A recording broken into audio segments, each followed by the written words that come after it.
Okay, so I don't have any slides. You will have to, fortunately or unfortunately, look at me. I'm also mildly allergic to PowerPoint, which is ironic given where I work.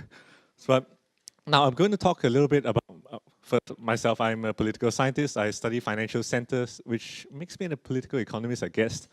So I'm going to talk a little bit about the underground as well, but not the underground, the sort of underground we've been talking about, rather the kind of underground that David would rather not be associated with. So first, I'm talking about global financial centers. I know Sufka has talked about how we are economically obese, Singapore, and which in a way we are. When we look at rankings, we see we are the third most competitive financial center in the world, the second most competitive city in the world, and so on and so forth. These rankings are interminable and never ending. Every year it's the same. It's like watching an Avengers sequel. The outcome is the same, but you're compelled to watch it, or at least I am.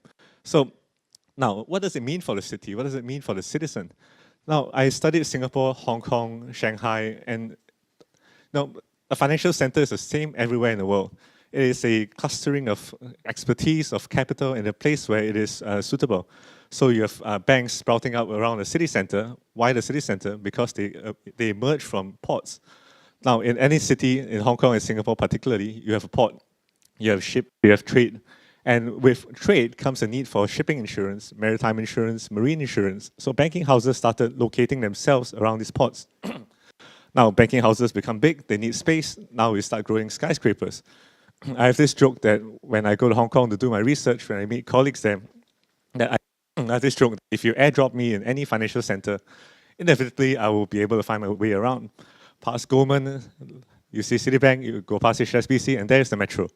Then inevitably it happens. We have a city center that is a simulacrum of each other, of an idealized form of a financial center. And what is the idealized form? We have Wall Street, we have London, and every Asian financial center aspires to that sort of a financial center. But in Singapore, the story is a little bit more complicated than that. Now, my colleagues have also mentioned that we are an exceedingly small city. We have no space. Now, as the financial center grows, it requires office space, it needs space. Office buildings, office rental is getting increasingly high in Singapore. So there's a growing demand for office space for banks, financial institutions, and this has resulted in the government looking for satellite spaces for financial centers.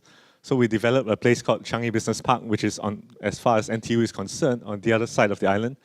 That is where back office functions of financial institutions go. We have the Marina Bay Financial Center, which is where the mid-office functions go. In a way, there is a variegation of finance across urban locations. Now, this is all well and good. There's a lot of division of labor, but beneath the veneer of all these skyscrapers, beneath the veneer of all these satellite financial centers are very specialized socio-political logics and interactions. So in the city, it is quite common. We know that financial institutions have become very powerful political actors. They are able to lobby the government for various kinds of policies, and even in Singapore, a place like Singapore, you'll be surprised. I conducted a whole series of interviews with financial regulators, with bankers, and I realized that the development of the Marina Bay Financial Center was driven by this need for office space for big open plan offices from the banks. Now, this is not something that the financial regulators would know ordinarily. So the banks are the ones who are harassing them, lobbying them, going up to them and saying, we need more space, which is hence why we did we created Marina Bay Financial Center. We diverted an expressway, a highway for that. All very costly technological endeavors. Now, but in the satellite financial centers, we have a totally different story, a different kind of logic. From branching out from these satellite financial centers, you have banks, institutions permeating into the neighborhoods, into heartlands. And these are not just banks who are serving students or elderly folks. These are banks selling very complex financial instruments. Instruments that, as the financial crisis have shown, resulted in some losses among citizens in the DBS high notes instruments. So there's a different kind of logic. There's a subjectivization of the citizens as financialization takes a pace within the heartlands, within the homes of citizens, the permeation of finance into the everyday life of the citizen. When you go out to buy a food, you are faced with financial institutions, very high order sort of financial instruments being sold to you by the banks.